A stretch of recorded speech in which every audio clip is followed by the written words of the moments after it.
Hello, well, it's Locktail 57, The Suffering Bastard.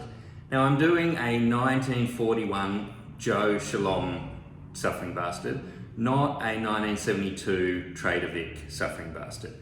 Trader Vic's Tiki Culture one, 30 years later, is the one that I guess seems to have survived, which is sad because it isn't the original World War II Suffering Bastard. Joe Shalom was a bartender in Cairo all the way through the war, while Montgomery was having his campaign against Rommel's tank troops, and invented this cocktail during that historic period. Now, as he says, and again, not sure why this isn't connected to the cocktail, he had always thought that gin and bourbon don't marry. But he was asked by a patron for a hangover cure, and what better way to cure a hangover than some more alcohol? So he stuck some gin and bourbon into the vase, as he says. So one shot bourbon. Now, a lot of these recipes call for cognac. It isn't a cognac cocktail. It's a bourbon cocktail. So 30 mils bourbon. I'm using this Wild Turkey 101. 30 mils gin.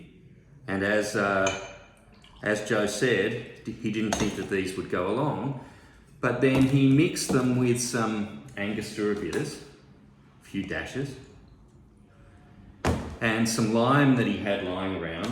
He had some Rose's Lime Cordial. So to approximate Rose's Lime Cordial, we're using 15 mils of lime juice and 10 mils of sugar syrup. I'm using this dark brown sugar syrup, but you can use whatever sugar syrup you want, and if you've got Rose's Lime Cordial, use Rose's Lime Cordial. And then he shook that in the cocktail shaker, or vase as Joe Shalom would have called it. Shook it all up, added it into a large glass. I'm using this wine glass with ice in it.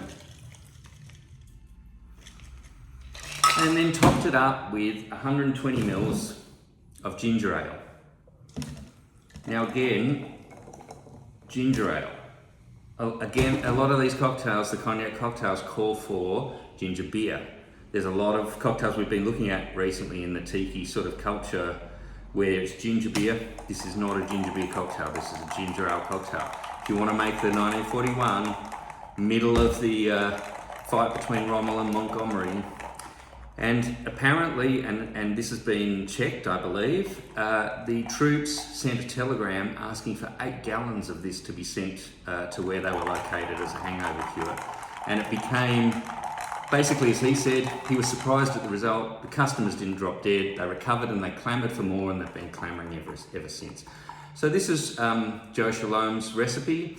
Very famous bartender, had to leave Cairo in 1952 when the hotel was burnt down and Nasser took over, travelled through Puerto Rico and Cuba, and then had to leave Cuba when Fidel Castro's revolution happened, and then ended up working for the Hilton, opening bars in Rome, Paris, London, until finally retiring in Florida.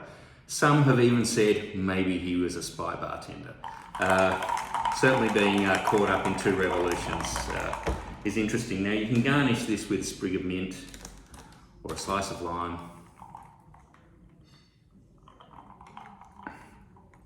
And that would make a pretty handy hangover cure. Or a really nice Saturday afternoon drink. So there we have it, the 1941 Joe Shalom Suffering Bastard. Had to change its name at one point to the Suffering, I think it was the Suffering Bar Steward, because people were too offended by the name. Perhaps in 2021 we don't get too offended by the Suffering Bastard. So to all you fellow Suffering Bastards out there, cheers. See you for one of the next Locktails. Bye for now.